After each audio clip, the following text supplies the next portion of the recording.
नमस्ते मुलींनो. Last व्हिडिओपर्यंत आपण partnership final accounts ची theory पाहिलेली आहे. आजपासून आपण ऍक्च्युअल प्रॅक्टिकल प्रॉब्लेम्स जे आहेत ते सोडवणार आहोत. पहिल्यांदा आपण गेल्या वर्षी कसं प्रॉब्लेमचं वाचन करत होतो किंवा त्याच्या ऍडजस्टमेंटची इफेक्ट्स किंवा त्याचं पोस्टिंग कुठे येतं ते बघूया. प्रॉब्लेम नंबर फर्स्ट तर मी आता काही घेत नाहीये, पण प्रॉब्लेम नंबर सेकंड तो आपण आज बघूया.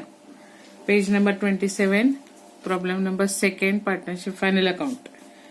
From the following trial balance and adjustments given below, you are required to prepare a trading and profit and loss account for the year ended 31st March 2019 and balance sheet as on that date in the books of Shilpa and Katrina. बरोबर. Trial balance दिलाय पहा तुम्हाला त्यांनी खाली. Trial balance as on 31 March 2019. काही debit balances आणि amount आहेत, काही क्रेडिट बॅलन्सेस आणि अमाऊंट आहेत. लँड अँड बिल्डिंग त्याचं पोस्टिंग कुठे जातं मुलींनो? Asset. Furniture also asset. Sundry debtors asset. Stock जो आहे 1 एप्रिलचा स्टॉक आहे तो जाणार आहे ट्रेडिंग डेबिटला. बॅड डेट्स आहेत ते जाणार आहेत profit and loss debit. Bad debts profit and loss debit. Printing and stationery also profit and loss debit. Wages trading debit. Salaries P&L debit. Carriage inward trading debit. Sales return त्याचं काय करतो आपण? Cells मधून minus करतो, so तो आपण star करून घेऊया म्हणजे आपल्याला लक्षात येईल. ड्रॉइंग जे आहेत हा यावर्षी नवीन प्रकार आहे, वेगळ्या पद्धतीने मांडायचा आहे. लेस फ्रॉम कॅपिटल तुम्हाला हवं असेल तर तिथे पुढे मेन्शन करून घ्या. लेस फ्रॉम कॅपिटल. त्याच्यानंतर डिस्काउंट आहे. आता डिस्काउंट 2 प्रकारचे असतात, पण डिस्काउंट डेबिटला दिलाय, सो याचं पोस्टिंग जाणार आहे profit and loss debit. Advance given to Shahrukh. आपल्या फर्म कडनं आपण कोणाला तरी ऍडव्हान्स दिलेला आहे, सो ते आपलं काय असणार आहे? असेट.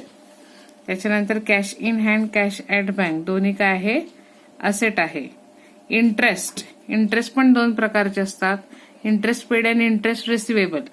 हा जो आहे तो डेबिट बॅलन्स दिलाय त्यामुळे तो इंटरेस्ट पेड आहे, मग तो येणार आहे P&L debit. Commission. Commission also P&L debit. Royalties trading debit. Purchases trading debit. पण परचेसेस लिहित असताना परचेस रिटर्न आहे का प्रॉब्लेम मध्ये बघा, तर क्रेडिट साइडला परचेस रिटर्न दिलंय पहा. त्याचं काय करतो आपण? ते परचेसेस मधून लेस करतो. मुद्दाम मी तिथे स्टार करून ठेवलाय, जेव्हा आपण प्रॅक्टिकल प्रॉब्लेम सोडवू तेव्हा ते लक्षात येईल. त्याच्यानंतर क्रेडिट साइडला capital balances of Shilpa and Katrina दोघींचे कॅपिटलचे अमाऊंट दिले आहेत 45,000. बिल्स पेएबल ते कुठे जाणार आहे मुलीनो? Liability. Bills payable liability. Bank OD also liability. Purchase return less from purchases. त्याच्यानंतर सन्ड्री क्रेडिटर्स ते पण जाणार आहे लायबिलिटीला. Bank loan also liability. Interest receivable पहा, इकडे एक इंटरेस्ट आलाय, तो इंटरेस्ट पेड आहे म्हणून तो आपण P&L डेबिटला घेतला. आता इथे इंटरेस्ट रिसिवेबल म्हणलंय म्हणजे तो येणार आहे प्रॉफिट अँड लॉस क्रेडिटला. आले लक्षात? इथे आरडीडी दिलाय, हा ओल्ड आरडीडी आहे, हा जाणार आहे P&L क्रेडिट. आणि सेल्स आहेत, सेल्स जातात ट्रेडिंग क्रेडिटला. आले लक्षात?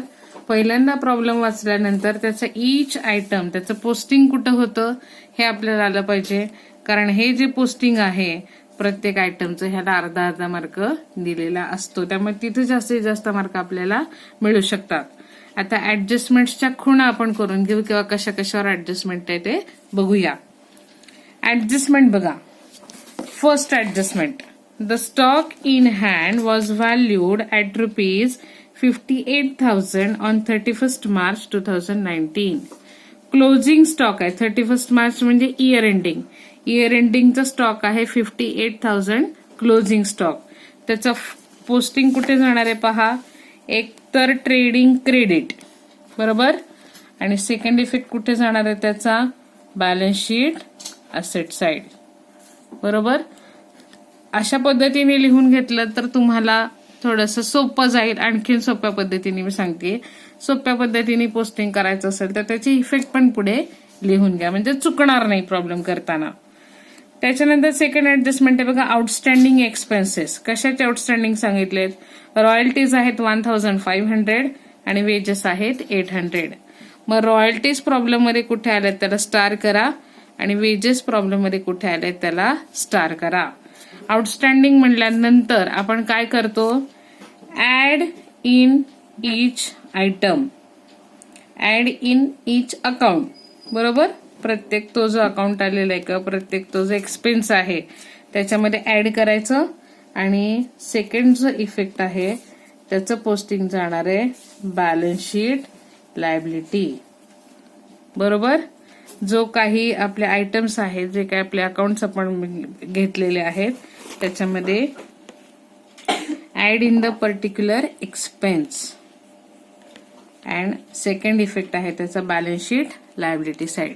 आलं लक्षात? दोन्हीला, रॉयल्टीजला आणि वेजेसना, दोन्हीकडे आपण सेम पोस्टिंग करणार आहोत. त्याच्यानंतर पहा थर्ड ऍडजस्टमेंट आहे salary paid in advance to staff ₹2000. Advance शब्द जिथे जिथे येईल तिथं आपण ती एक्स्ट्रा मनी पे केलेली आहे, द्यायची नाही पण जास्तीची दिली गेली आहे किंवा इन ऍडव्हान्स म्हणून दिली गेली आहे. ऍडव्हान्स दिलं गेलेलं आहे म्हणल्यावर फर्स्टली काय करावं लागेल आपल्याला? ते कमी करावं लागणार आहे. So less from the expenses. First effect येणार पहा, लेस फ्रॉम एक्सपेन्सेस. आणि सेकंड इफेक्ट काय येणार आहे पहा त्याचा? सेकंड इफेक्ट आपला ते असेट आहे, so balance sheet asset side. आले लक्षात? आपण जेव्हा प्रॉब्लेम करू तेव्हा हे लक्षात येईल. First effect less from that expenses, म्हणजे सॅलरी मधनं लेस करायचं, आणि सेकंड इफेक्ट येणार आहे balance sheet asset side. Fourth adjustment आहे बघा, create a provision for bad debts ₹1000 and reserve for discount on debts at 3% on sundry debtors. दोन adjustments आहेत डेटर्सवर, एक तर बॅड डेट्स आणि आरडीडी. काय करतो आपण ह्या ऍडजस्टमेंटचं? दोन्हीही फर्स्टली लेस फ्रॉम डेटर्स, आणि सेकंड इफेक्ट जाणार आहे त्याचा प्रॉफिट अँड लॉस डेबिट. म्हणजे पहिल्यांदा बॅड डेट्स लेस करायचे आणि आलेल्या अमाऊंटवर मग आपण आरडीडी काढणार आहोत, आणि सेकंड इफेक्ट जाणार आहेत त्याचे प्रॉफिट अँड लॉस डेबिटला. येते लक्षात? लास्ट बघा adjustment, depreciate land and building by 5% and furniture by 10%. Depreciation सांगितलंय, लँड अँड बिल्डिंग. सॅलरीची मगाची फोन करायची राहिली पहा, प्रॉब्लेम मध्ये सॅलरी जिथे कुठे आहे त्याला स्टार करून घेऊयात. त्याच्यानंतर create provision bad debts and RDD on debtors. So डेटर्सला आपण स्टार करणार आहोत. दोन ऍडजस्टमेंट आहेत तर 2 स्टार करा. आणि depreciate land and building and furniture, land and building आणि furniture 5% and 10% depreciation. So less depreciation ही जास्तीत जास्त येणारीच ऍडजस्टमेंट आहे, ती सगळ्यांनी येतेच. डेप्रिसिएशनचं काय करतो आपण? लेस फ्रॉम असेट. बरोबर. लँड अँड बिल्डिंग आणि फर्निचरवर 5% 10% जे काही रिक्वायर्ड अमाऊंट आहे ती काढायची, आणि सेकंड इफेक्ट जाणार आहे त्याचा P&L डेबिट साइड. आलं लक्षात? सो असे त्याचे इफेक्ट येणार आहेत. आपल्याला प्रत्येक पोस्टिंग आलं पाहिजे, याचे आपल्याला अर्धा मार्क मिळतो, आणि हे आपल्याला करेक्ट येत असेल तर तुमचं उत्तर चुकणार नाही. तुमचे कॅल्क्युलेशन्स पण तेवढे फास्ट पाहिजेत. आता गेल्या वर्षीपर्यंत पार्टनर्स नव्हते पहा, सिंगल प्रॉब्लेम आपण करत होतो. सो येणारा नेट प्रॉफिट किंवा येणारा नेट लॉस जो आहे तो आपल्याला दोघांमध्ये डिस्ट्रीब्यूट करावा लागणार आहे.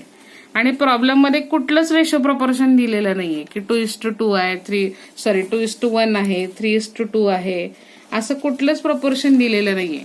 जेव्हा प्रॉब्लेम मध्ये रेशो प्रपोर्शन मेन्शन केलेलं नसतं तेव्हा त्याच्यासाठी आपण 1:1च प्रपोर्शन घेणार आहोत, दॅट इज इक्वल प्रपोर्शन. म्हणजे जो काही प्रॉफिट येईल, जो काही लॉस येईल, तो काय करायचा, आपल्या दोघींना इक्वल द्यायचा आहे. जर 3:2 असतं तर शिल्पाला आपण थर्ड प्रपोर्शन दिलं असतं आणि कॅटरीनाला दिलं असतं सेकंड प्रपोर्शन. पण या प्रॉब्लेम मध्ये कुठेच रेशो प्रपोर्शनचं मेन्शन केलेलं नाहीये. जेव्हा असं मेन्शन केलेलं नसतं तेव्हा आपण तो प्रॉब्लेम इक्वल प्रपोर्शन मध्ये त्याचा प्रॉफिट लॉस डिस्ट्रीब्यूट करतो. येते लक्षात?